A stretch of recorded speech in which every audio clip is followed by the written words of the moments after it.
whatever you're choosing to do, someone will tell you you're doing the wrong thing. Yeah. So that's a given. And I think going into motherhood, that would be my advice to moms, is that someone's always going to criticize you for whatever choice you make. You're definitely damned if you don't with motherhood.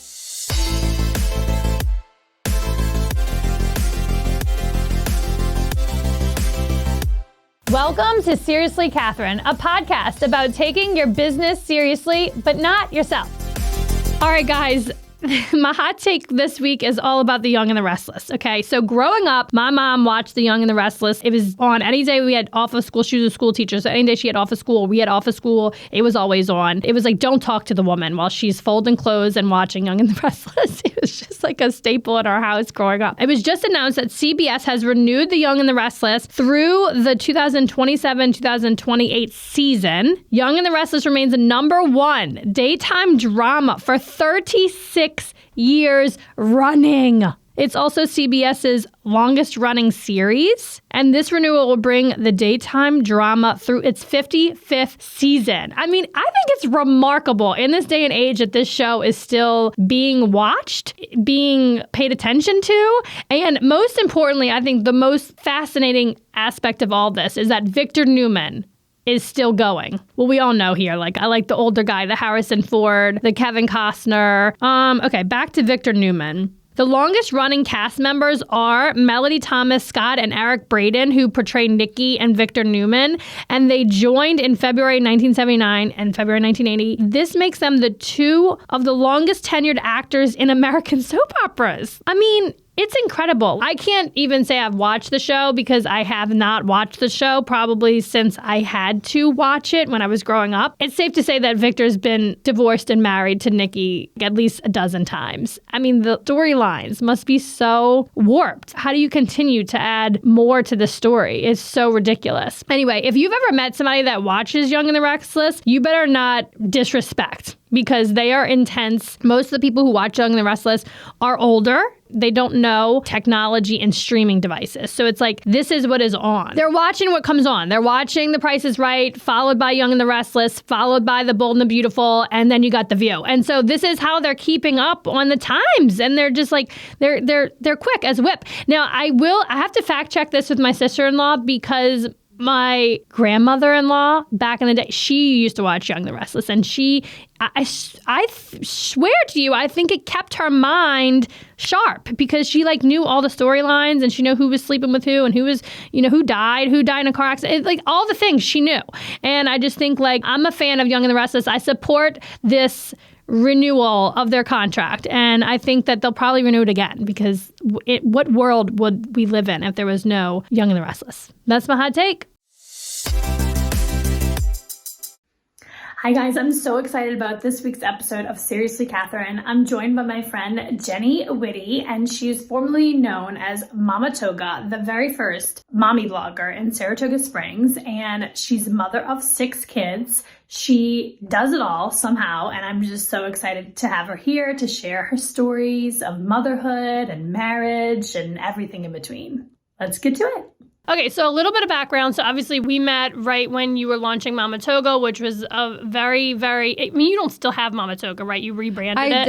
I don't have it anymore. I mean, I still have the email and the domain, because so many people remember that email and use that email. And then I find myself sending new emails from it. I'm like, But yes, and people will still say to me, like, are you Mamatoga? I'm like, I am. Yeah. But it's been like 7 years, I think, since I switched it to Mini City. Yeah. But people do still say it. So tell us more about, like, how you started that, why you started it, because I do feel like that was when you were, like, on the scene. Yeah, so I started it when I was pregnant with Jack, who's 12 now. I have my 2 older kids that were preschool age at the time. I felt like Saratoga has so many events to offer, and so many preschools. There's so many kids and family events, but I felt like I was missing them all the time. Like, I'd hear about it afterward. Or Victorian Street Walk is a perfect example. because I was like, that sounds great, but can I bring my kids to it? Was the street closed off? And I felt like I could not find all this information. And also like even restaurants and shops, like it was hard to find that information. It seems crazy because nowadays everything is online, but 12 years ago, it was different. Yeah. It was like all we had was Facebook. It's true. It's true. And so I felt like I was missing everything, and I wanted to do a website that highlighted local events and let people know ahead of time so you could plan, and local preschools, because I started the kids at the Saratoga Regional YMCA, which coincidentally, Shep, who's my youngest, goes to the same preschool that Finn went to when Finn was his age. So I'm like, I've been here for 15 years. But I was like, I only know this preschool. I only know these moms. I don't know any of the other preschools. There's all these other moms and preschools. And so I wanted to start it as a way to share all of the relevant mom stuff just for this area specifically. I want to find Saratoga specific stuff. And so I came up with the name Mamatoga, and It's brilliant. And went from there. Did you ever buy Papatoga? I might have. I probably think so. did. I think you did. But because I remember the first time I met you, it was at like a because you were onto the magazine at that point, and you were having some sort of like launch party. Yes. Where was that? It was at somewhere in like on Maple Ave. Can you remember this exactly? No, I think the first one I did myself, I think the launch party was at Boca Bistro. Okay. Because that actually just popped up in my Time Hop memories, because Heather You Straughter still was use on the Time cover. Hop. Of course I use Time Hop. It like, honestly, Time Hop is like the best and worst part of my day. Because you're like, look at this photo, it's so great. know. But at the same time, it's like, so you're like, they're so big now. I know, but so you don't have Facebook memories that comes up? Because that's what No, I comes do. up for But me. no, I've got all of them. You got I've it all. I'm like, flood me with memories. I don't care how emotional it makes me. But so Heather Straughter and her husband and their son, they were on the cover of the first issue that I did myself. Yeah, of Mamatoga magazine. Yes. Yeah. And I want to say that was 11 years ago. Which Yeah, it was seems crazy. It's crazy. It was around the same time that Paint and Sip opened, because I Yeah. remember thinking like, I got to get this Mamatoga to come to Paint and Sip and experience it and tell people about it. I still tell this story how like that was the fire catching, because people did go to your website especially if they just moved to the area, if they needed something fun to do. It was very clear. Your perspective was so spot on. Like just your writing style was great. You know, people who read it felt like they knew you. I'll never forget this story. This is years later. We were going to Northshire Bookstore, and we were at some sort of play event. You must have posted about it. You must have shared that this is what you were going to do, and we were going, whatever. And these two adorable ladies who were clearly from Asia, they, had like these little gift bags in their hands, and like you walked by and they were like following you. And I'm like, Jenny, those women are here for you. And you're like, no, they're not. I'm like, I remember that. I'm like, I swear to God, they came to this event to see you. Like, you have to go talk to them. And you did. And turns out they had relocated here for Global Foundries. Oh, yes. Yes. I remember now. And your website was such a beacon of information and light and guidance to them. And it was just like so eye-opening to me that like, oh my God, people are reading what you're putting out there, and they're like, it's like a Bible to them. Yeah, having that kind of feedback was so great, because my exact intention for it, in order to share community stuff with the community, and then have people say, I found this through your website. I was like, great, so it's working. And it's always nice to meet people when they say, oh, I read your website. And people will say like, is it awkward that I know who you are, but we've never met? And I'm like, absolutely not. That's what I'm trying to do. Like that is absolutely my purpose in doing it. So. Yeah. I mean, do you have any other sort of like stories or insights into like, the impact you've made? I mean, off the top of my head, I would say that, so when I did Mamatoga, part of the reason why I split it off into Mini City was because I shared so much personal stuff and local stuff. And I think that probably the biggest impacts I felt were when I would share personal stories. A bunch of times I shared stories about postpartum depression and going through that, and sort of the one piece I had explained how I had reached out to my doctor, and this wasn't a local doctor at the time. This was before I moved here, when I had my oldest daughter. They said, well, we're just going to prescribe you something over the phone, get it filled, you'll be good. And I remember being like, that's it. We're not going to talk. I can't talk to a person. I only talk to a receptionist. And like I said, this wasn't a local doctor, but And I wrote about that. And I had so many women that emailed me and said, I'm so glad you shared that experience because I feel like this is what I'm going through. And I feel like I'm put in a place more where I can be an advocate for myself and speak up and say, no, I need to speak to a person. And if I'm not going to speak to a person, I'm not going to be seen by a person, I need to go to a different practice because I need to advocate for my own well-being. And there was a lot of connections made where I would write something and someone would email me directly and we would have conversations. I mean, there's so many people that I've had conversations with that I've never met in person based on something I've shared, either if it's Instagram or something that I've shared on the website. It reminds me of when I first became a mom. It can be such a lonely place. Yeah. And being able to make those connections with people. And sometimes even if you have a little mom group, sometimes it can be hard to break in with, okay, I have this problem or I'm having this question. And so reaching out to somebody, even if they're a stranger, can make that connection for you and make a difference. Yeah. Yeah, because I also think it's just sort of like timing too, like who you sort of get connected with in that moment, you know, not those people may not even have the solution for you or that shared experience, but you're just like, those are all the people that you know. Yeah, they just happen to be your group. Yes. So it's like, for better or worse, sometimes it's like, then if you're reading something and you're like, okay, this person is in my neighborhood, they're in our kids go to school in the same school district, it makes it more like I am a mom in your school. It's I'm someone you can talk to even if we don't know each other in person. Yeah. I've had a lot of conversations like that are always very nice. Yeah, so you went from, again, from what I can remember, you went from like Mamatoga, you did the magazine. I said we, because I felt so engaged and invested. Oh, you were there. You were the magazine, and then you kind of switched things to Mini City, and that's when you started doing just JennyO'Keefe.com. Yes. So I switched things because I shared a lot of personal stuff and it just evolved that way in a natural way. But then I found that as I got more sponsors and advertisers for the site, I really wanted to separate the hyper-local stuff into its own and keep the personal stuff as its own thing. And at the same time, I have basically phased out like the blogging part of it because again, that was years ago when there was more of a blog presence, I feel like, with that sort of thing, like the mommy blogger thing. I mainly just, Mini City has its own website and the magazine and Instagram, and then I have my own Instagram that I share parenting trials and tribulations or whatever you want to call it. Yeah, no, I love it. I mean, I feel like you make it look very easy to have a big family. I hope I don't make it look too easy because it's not. I try to keep it realistic. I feel like obviously social media is everyone's highlight reel, and I do try to keep things realistic as much as possible.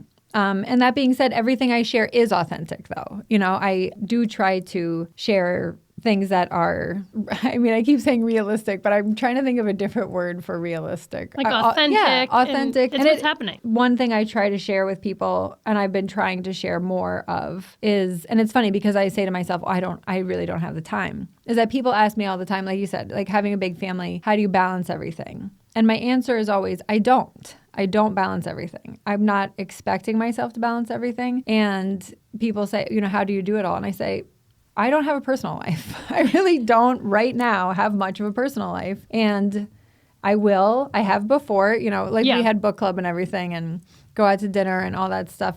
Basically because of COVID, a lot of that changed. And then I had another baby and there are things that fall by the wayside. And then there's things that come back into your life at different times. But having 6 kids that are all in school right now at the same time and having a personal life and having a job and all the other things that go along with being a human being, I tell people all the time, I'm like, I don't have everything all at once. Yeah, I mean, I think that your house is not always clean. I'm not saying you, but I'm saying also me. It absolutely is not. Yeah, yeah. Well, it's also just like logistically challenging when you have older kids and younger kids, and they're in activities. Like, we just went to Posies in the Girl Scouts. I'm a Girl Scout troop leader, really only because I provide the space for the girls to meet in on a monthly basis. That was like my contribution. That's a huge contribution, though. Yeah. So, it's winter break. We're not going anywhere. We don't have any plans to go out of town. So it's like, okay, what am I going to do with these kids? Well, luckily, Girl Scouts planned, like, they rented the ice rink for 2 hours on Wednesday. I love that. I went there, and one of the other moms, she's got 3 kids, but, like, they're in in everything. They're in hockey. They're in field hockey. They're in softball. They're in Girl Scouts. I'm like, I can't wrap my head around doing that. And even like Posey wants to start swimming. And I'm like, how are we going to fit that in? I mean, swimming is a lot. You already do soccer. Like, why don't we do both? And then I was sort of like watching. I was having like a crisis a little bit when I'm like watching her, and Ruby got to come along because she's a sibling. But I'm like sitting there watching her, and she's got like one of those, like, it almost looks like a walker, like a blue plastic walker with handles. Yeah.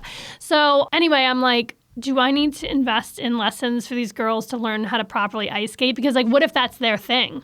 Yeah. I was having, like, honestly, I'm like thinking to myself, what am I not doing? Or like, is there something else I should be investing in for these girls to like have another skill set, you know, like they're doing snow skiing. And then I was like thinking to myself, it's never enough, you know, like how do you know what's going to click? And I thought about you actually because Jack, your middle one. He's one of my middles. Yeah. I call my biggies, my middles, and my littles. Yeah. So Jack is 12. Yes. And he's one of your middles. Yep. And he is like basically a pro snowboarder. Yeah. Well, not professional yet, but because he's not old enough, but he's like, the skill set is there. I mean, if you've ever seen a video of this kid, it's incredible. He's like flipping. Yep. Yeah. So how did you know that like this is going to be his path? For Jack, basically, my husband snowboards and my two older kids snowboard. And then Jack was like, that looks cool. And so he started going with them. And we just noticed that he was really good at it and loved it. And it just developed from there. I mean, like you said, it's basically giving them the opportunity. If they're like, I like doing this, I want to try it, go ahead. I tell people all the time, it's like sign up for a session and make the commitment for one session. And if they love it, then do another one. If they hate it, move on to something else. Yeah. And they can try everything. But like each of your kids has got a different thing that they're like excelling at, you know? So I feel like Finn's lacrosse. Yep, Finn plays lacrosse and he drives now, which is amazing. Yeah.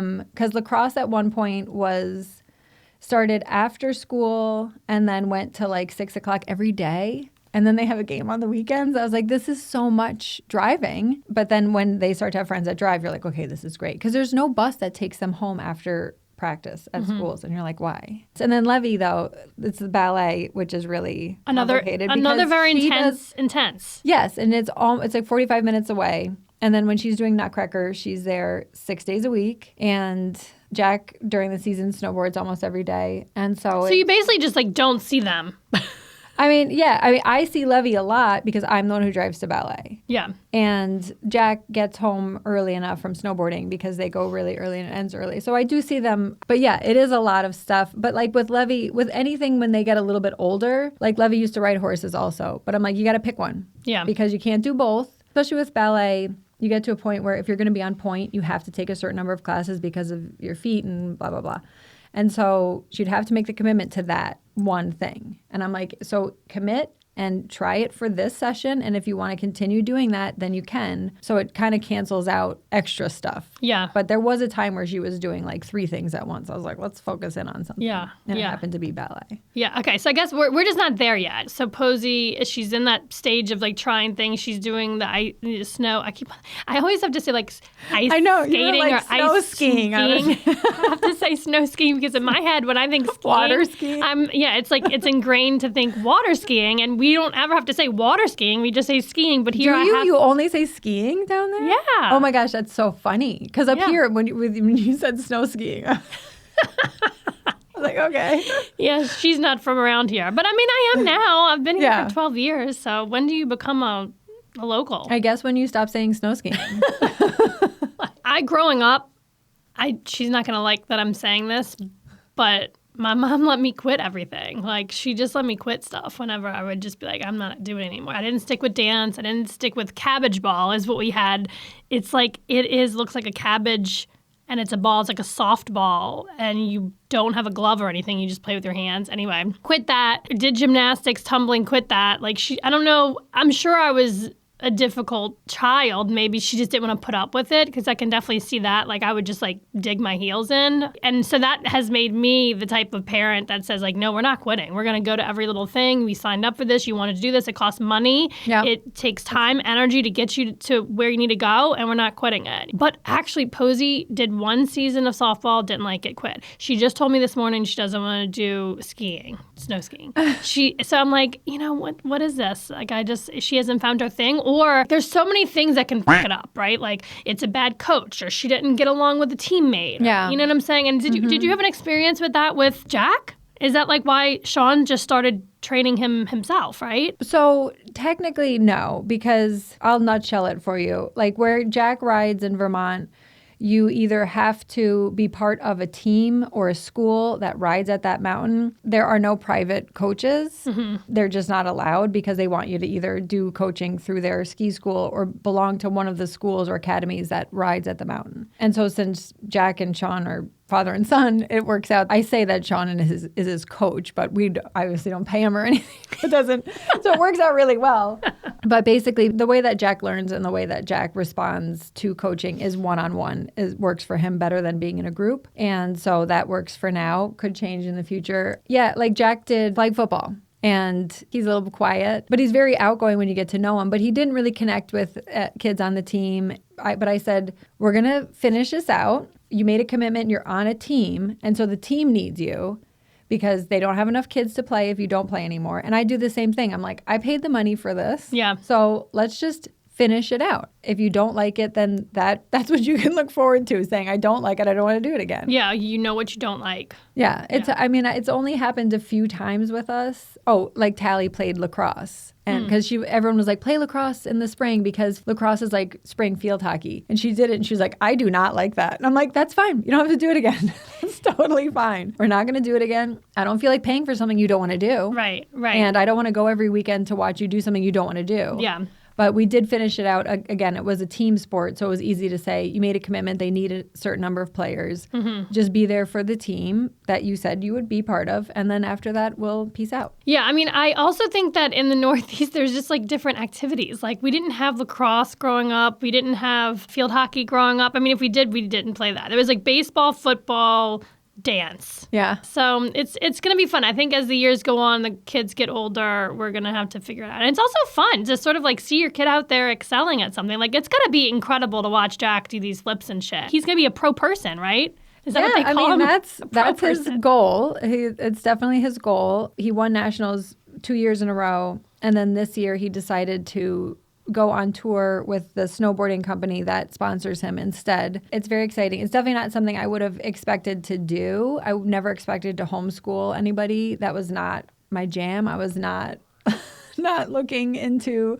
homeschooling at all. So it's like I find myself being a homeschooling parent with a kid that does something that is kind of different, and we just sort of go with the flow with it. Well, I remember you were like the first sort of like homeschool parent that I knew that wasn't in that stereotypical, when you think of a homeschooling kid, you're like, oh, I know, God, everyone has weird the stereotypes kid. of homeschoolers. And I have to admit, I definitely probably felt the same way about homeschooling. And that's why I was like, this isn't for me. And I love putting them on the bus, and they've got friends and all, stimulation, and everything was great. And the rest of my kids go to school. And this is something I talk about a lot on Instagram. Jack, when he was in first grade, he had some difficulty, and it wasn't the best year. It wasn't the best experience.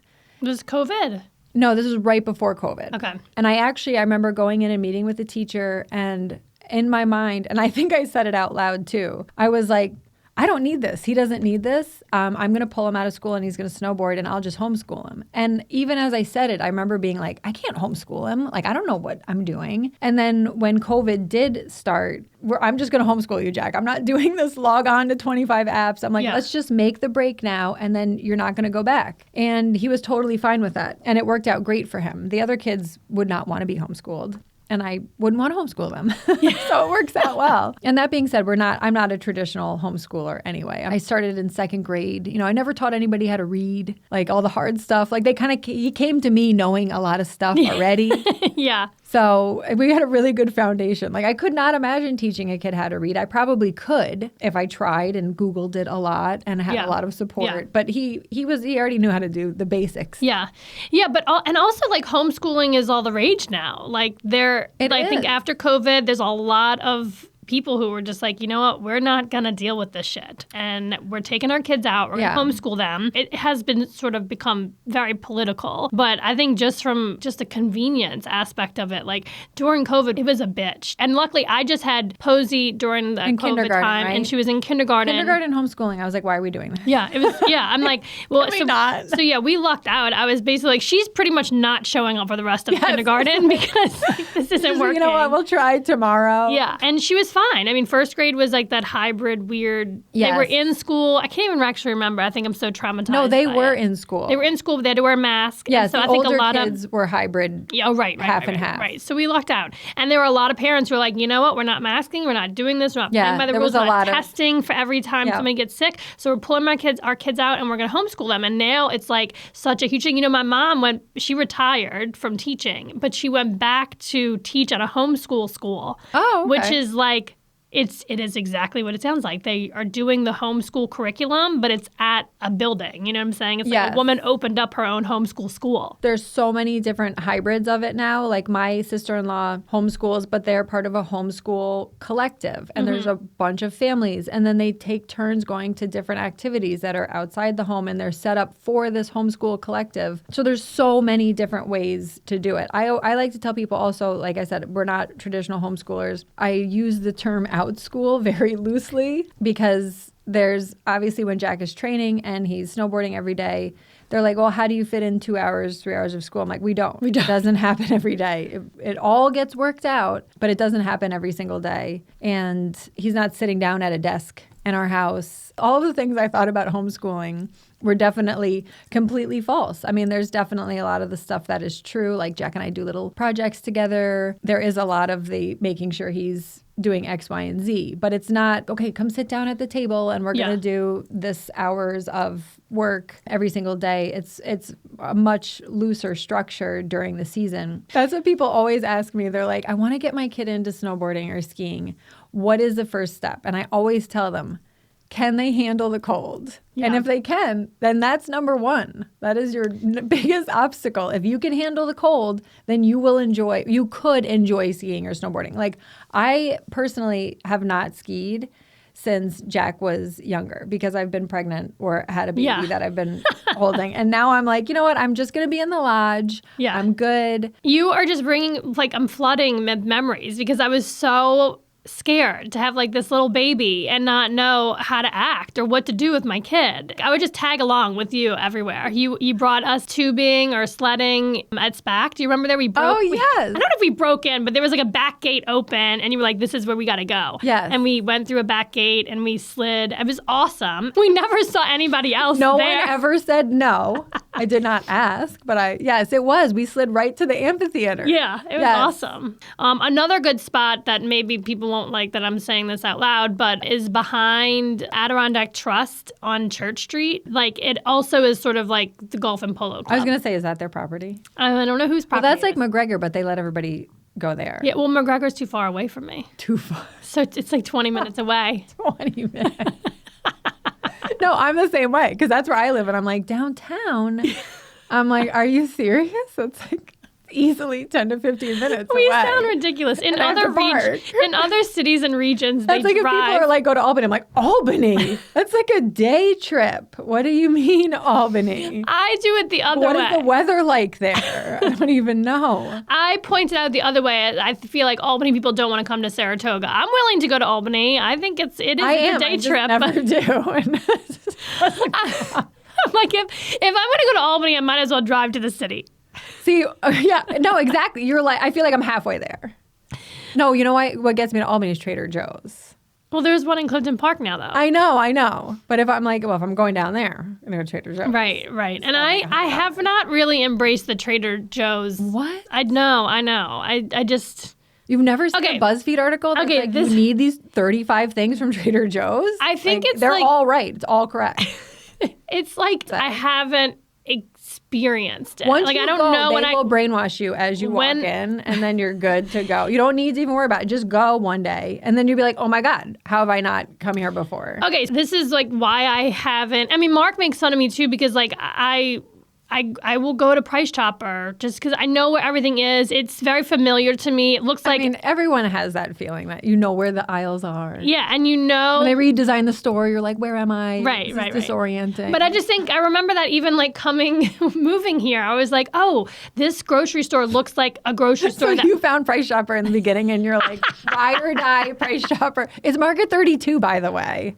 It's not even Price Chopper anymore. I still call it the Ghetto Chopper. Oh my God. There's the one that was... Yeah, so there used to be a Price Chopper downtown, and this is before they turned it into like a nicer version of it, but it used to be like this shady parking lot and a shady building. And I never went to that one because I was like, I'm not going to park downtown to go grocery shop. I live in Wilton with Target and stuff, so I was like, I don't need that. Yeah, you are definitely a Target person, huh? You're not a Walmart person.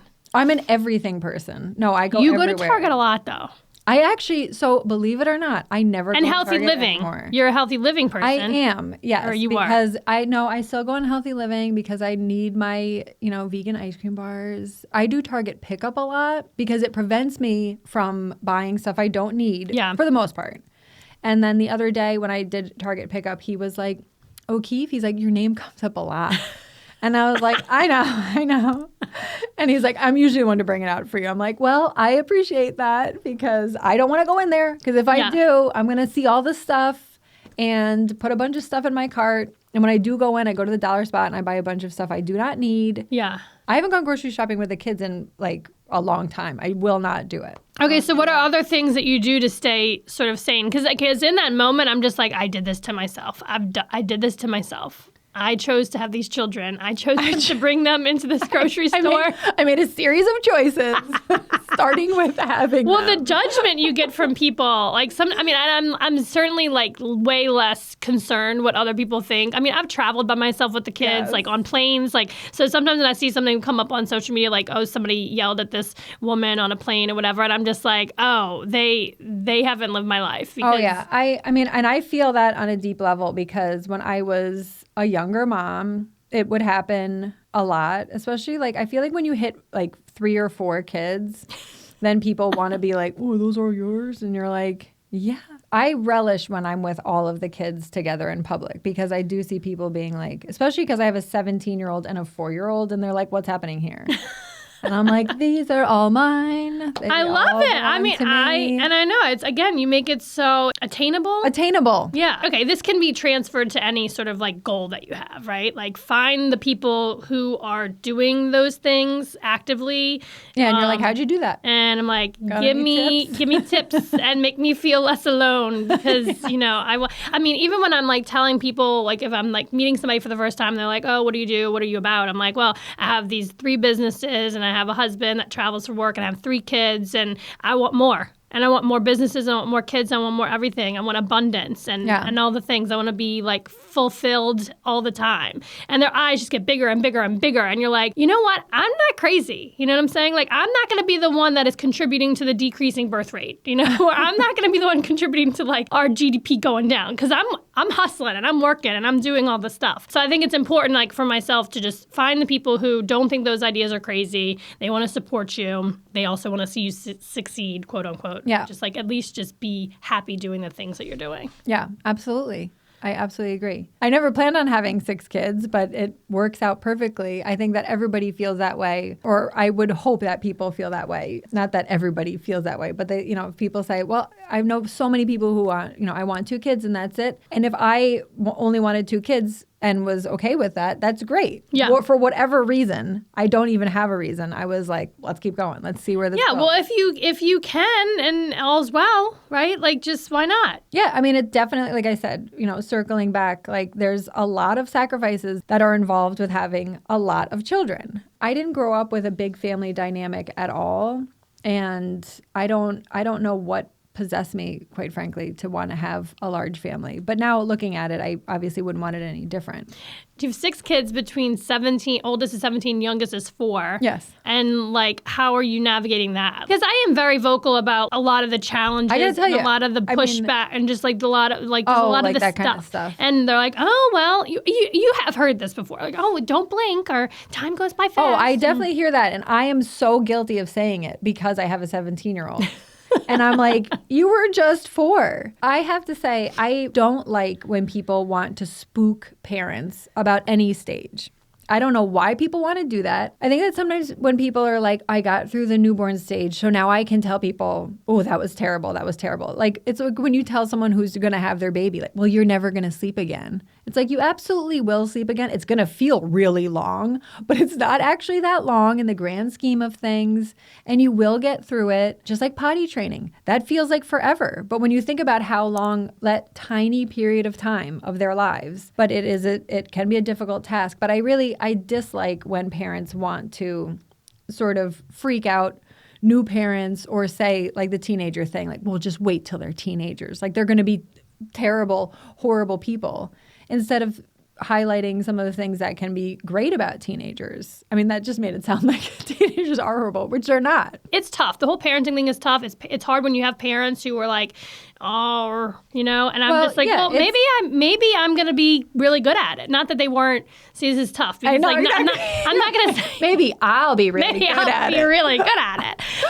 And so it's like hard to not to compare, because I do get that a lot from my mom will tell me, oh, I did such a horrible job with you. You turned out so look at you now. You're such a piece of shit. Like sarcasm, right? Yes. Like, but I think as a parent, it's got to be hard seeing your kids parent, and thinking like, holy shit, they were just 4, Yes. and like, okay, now they have these little people, and it's just like got to be a mind blow. Well, and I think it's true that I look back on different stages and think, oh, that was hard. I don't know if I'd want to do that again. I do tell people it goes by fast. That's absolutely true. Everybody listening that is rolling their eyes at me, you will listen to this podcast again in 2 years and you'll be like, oh my God, they're so big now. That went by so fast. It is true.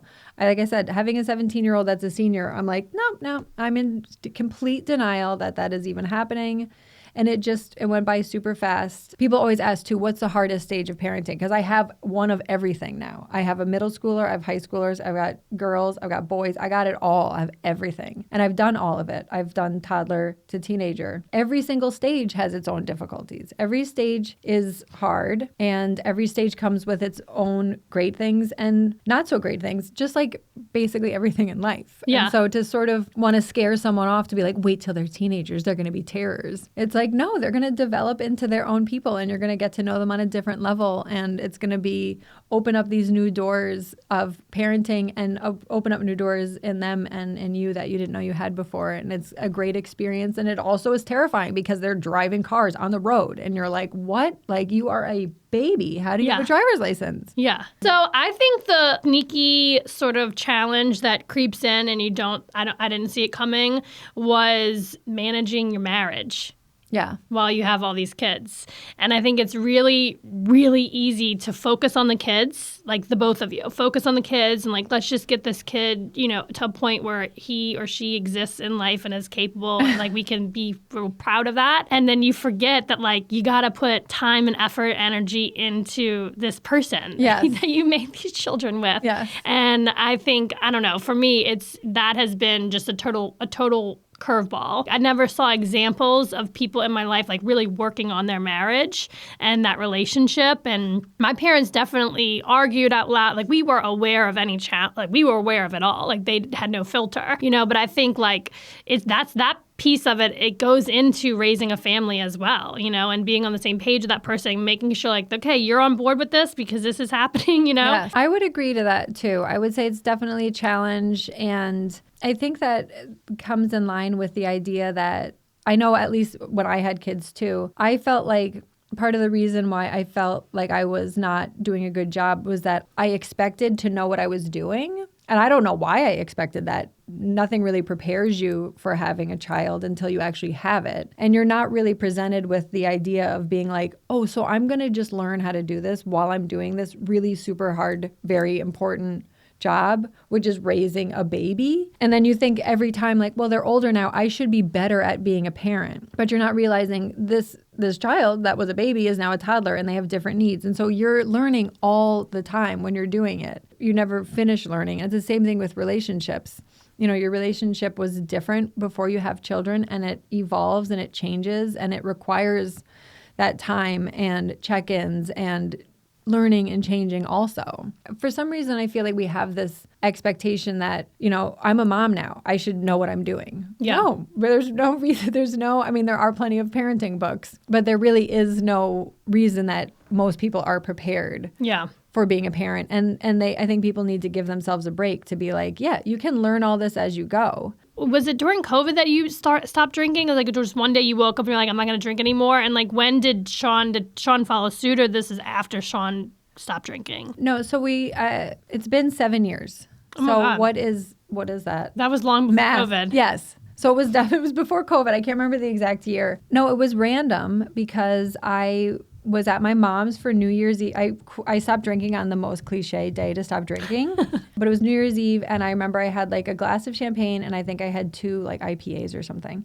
And I woke up the next morning, and I was hungover, and I was like, this is not worth being hungover. And the idea of like being around small children when you're hungover is a nightmare. Yeah. And nobody wants to do that. And so I was like, you know what? I felt like with each child, I had less and less tolerance for drinking, because when I was in college, it was like I could drink and have no hangover or anything. But each time I had a child, it became worse and worse for being hungover and having like a couple glasses of wine being hungover. And so I didn't say I'm going to quit drinking. I was like, I'm going to take a break. And my husband and I are very competitive. And he was like, I am too. And so I was like, well, that's great, because, to be honest, it does make it easier. So we took a break from drinking on New Year's Day, whatever it was 7 years ago. And we both just decided that it was easier and better to not drink anymore. And I never expected to fully stop drinking, but it has been great. And I don't miss drinking. I think when I quit drinking and the time before that, like when my kids were younger, there was very much this culture of drinking around motherhood, being like, if you go into the liquor store right now, there are wines that say like mommy's time out, and like break for mommy and mom juice. And it's a delicate subject, because I'm not judgmental about people drinking at all. I choose not to, but it's not like I think everybody should choose not to. I do dislike the idea of pushing it to moms like, you need a break, and that break should be alcohol. I think that's a very mixed message to send to people. And I think that obviously there's many other ways that people can deal with the stresses of motherhood. And there's definitely a lot of stresses, rather than maybe one of the stresses turning into a bigger stressor. And also sort of being like, in order to relax, you need this. Yeah. I think is not a great message. Well, it's like wine is turning into gummies, right? So it's like, it's not really taboo to be high when you're like trying to, come off of a stressful day or just take the edge off. And I think like it's fine. Everything, you got to do what you got to do. In some capacities, it makes you a better mom if you are doing something to kind of like make yourself feel okay. But yeah, and I also don't think for you, it wasn't like you had a defined drinking problem, but it wasn't like exactly, and it wasn't like you were going out dancing on tables and acting like a crazy person. That's why it is hard to explain sometimes. That would be me. When well, people always, whenever you tell someone you don't drink, and especially when you have 6 kids, they think you're Mormon. Oh. I didn't think that. All the time. Yeah, and because my husband, they were just in Utah, and everyone that's is where, like, you don't drink, you're Mormon. And he was like, well, no, but... And so people automatically assume that if you have quit drinking, that means you had a problem with alcohol. And that, of course, that's true in many cases. But it is also true to be like, this doesn't work for me anymore. so I'm not going to do it anymore. But like when I meet new people and they find out I don't drink, they're like, were you an alcoholic? And I'm like, I wasn't, but it just didn't work for me. So it's like, you can stop doing something with it. It doesn't have to be like you're an alcoholic and you want to stop drinking. You can just be like, I just don't like it anymore. Yeah. It's also just like one of those things like I feel like you're damned if you do, damned if you don't. It's just that's like true for all motherhood things in general. I think we can cover everything that it's like whatever you're choosing to do, someone will tell you you're doing the wrong thing. Yeah. So that's a given. And I think going into motherhood, that would be my advice to moms, is that someone's always going to criticize you for whatever choice you make. If you choose to breastfeed, they'll be like, well, you should be giving yourself a break. Give them a bottle. Why don't you do both? And if you're doing formula, they're going to say, why aren't you breastfeeding? Yeah. And if you homeschool them, they're going to say, why are you doing that? That's crazy. And if you send them to school, someone's going to tell. So someone is always going to be like, you're definitely damned if you don't with motherhood. Yeah, and I think knowing that going in is really important. So figure out what you need to do for yourself to build your confidence, to build that support system around yourself, and to carry on, because there's really no other choice once you get into it. Yep, you got to just keep going. Keep moving forward. Yeah, so to wrap this up, thank you so much for being here. I'm so happy we got to catch up. We need to do it more often. I think you need your own podcast. Oh my gosh, I don't know what I would talk about. That's what I said to you. What do you mean? You would talk about so much. You have so much to pull from, so much wisdom to bestow. And you have to come back soon. Okay, awesome. All right, this week from Saratoga Living After Hours, they are covering 9 local wedding vendors to consider for your big day in Saratoga Springs. Now, I have been married for 12 years now. I have been joking, but not really joking because I'm dead serious about getting remarried. Because I'm kind of been going to a lot of second weddings and hearing about second weddings and showers, and I feel I'm obligated and I'm deserving of another wedding. I'm very highly interested in all the wedding stuff, so let's dig in. I feel like Saratoga Living has covered weddings in the Adirondacks. It's beautiful, with the lake in the background and such.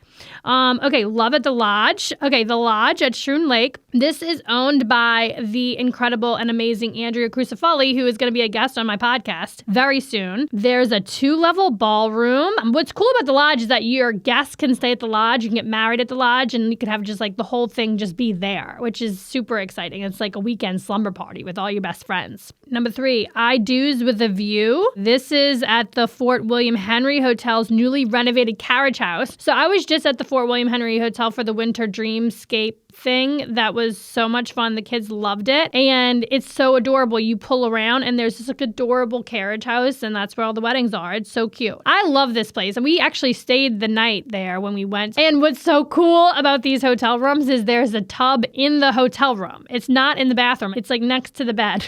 I love it. All right. This is high on the list. I mean, this is no surprise. Picture perfect at the Adelphi. I mean, who hasn't seen these quintessential, beautiful images of brides and grooms in front of the Adelphi? It's beautiful. And the ballroom is gorgeous. The rooms are really nice. I mean, you've heard me talk about the Polaris Suite. That's where I'd want to stay. I wouldn't want to stay in any other suite but the Polaris Suite because there's a hot tub. What's up with me and the hot tubs? I like a good hot tub. The Adelphi is top on my list. It's hard to narrow down. There's so many options. For dress shopping, Lily of Saratoga, which is right downtown in Franklin Square. It's adorable. I actually always drive by there with the girls and we comment on the dresses. There are some really beautiful windows in Saratoga Springs, but they're not all on Broadway. Lily's not on Broadway. And she also just opened, the owner, Laura Mullen, just opened Styled, which is an offshoot of Lily. And that is where you can go and get your bridesmaids dresses or your mother of the bride dresses or your mother of the groom dresses. And it's just so cute. Oh, okay. So this is beyond the ballroom. So if you want something a little more edgy, eclectic, you can go to the 408, which is the second floor of Cantina on Broadway. And I've been dying to have a party up there because it's so much fun. I've been to a party there. The food is so great. I mean, who doesn't like Mexican? So this is for a chic alternative to a traditional wedding venue. I'm sure that you can incorporate the rooftop. So we got to talk about when this wedding will be because the rooftops only open, when it's nice out. There's a bar up there and you can overlook and look down at the peasants on Broadway walking around. Sipping on a margarita. Maybe the 408 is where I will have my rehearsal dinner. we are going to have to get our makeup done, right? So where better to go than the name says it all at Make Me Fab and the owner, Elaine Curtis. This is right between DeAndrea's and the Pavilion Hotel, which is Nail Apartments. This is who did my makeup for the Her Life cover too. So they do a fabulous job. She's awesome. I mean, you can't screw your makeup up on that day. Don't try to do it yourself. Have a professional do it.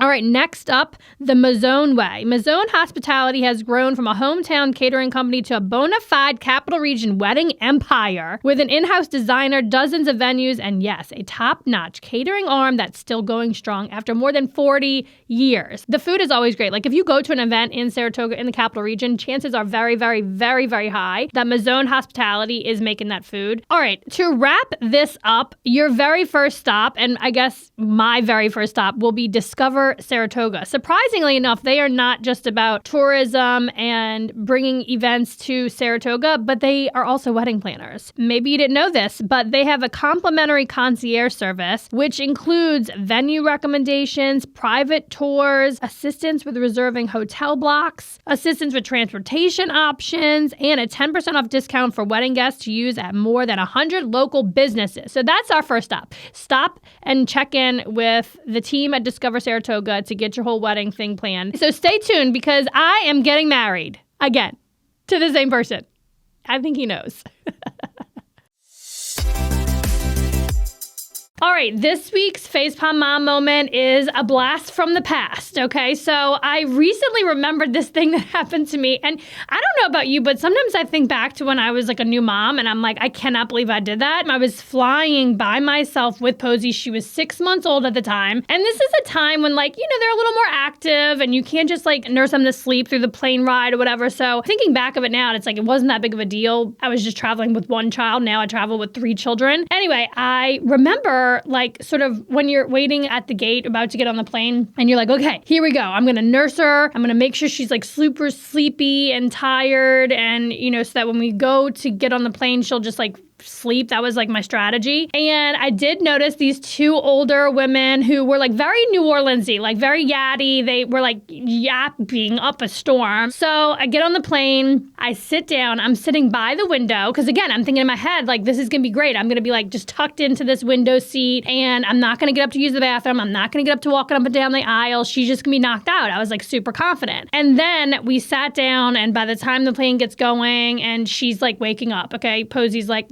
not having it. She's ready to go. So it turns out I'm sitting next to like this very large older man, but completely unaware that I am now traveling with a kid that is not happy. It starts to become like a very miserable plane ride for myself and everyone around me. I was out of pumped breast milk. I'm starting to like really panic. The kid is like not having it. And I'm starting to like really freak out. And I also feel very trapped. Like, do you know that feeling when you're just like, oh my God, I can't get up and move because this guy next to me is completely zonked out. Like he must have taken some sort of narcotic or something. He was like completely passed out, like snoring and no awareness that I am freaking out and sweating. I can like feel panic just thinking about how stressed that I was in this like moment of isolation and claustrophobia. So this woman, she was like 3 aisles ahead of me. She gets up and she turns around and she goes, do you want me to take her? And I'm like, yeah, take her. So I literally handed a screaming child, 6-month-old child, across 3 aisles to a stranger who I did not know, other than like I knew for sure, like I observed these women and I knew that they were like from New Orleans. I could hear their accent. I was like, okay, if something inside me was like, yes, please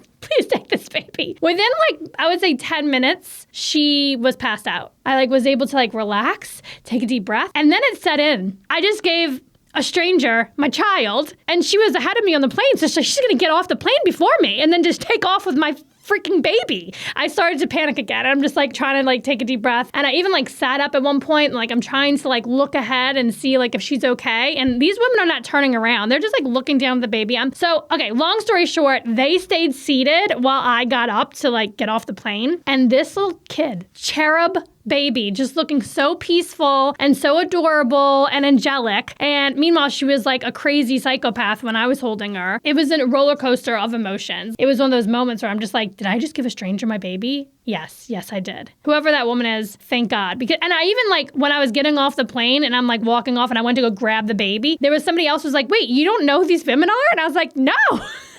I was desperate, so I gave the stranger my baby. She just rocked her to sleep, I guess. And she's like, she was an angel. There was no problem, honey. Darling, anytime. I remember when my little girls were so little. I mean, it was just so cool, right? But I don't know any other human or mother that would, just hand off a baby like that. That's my facepalm mom moment this week. Thank you for listening to this podcast. And if you want to connect with me, slide into my DMs on Instagram. My handle is Catherine Hover.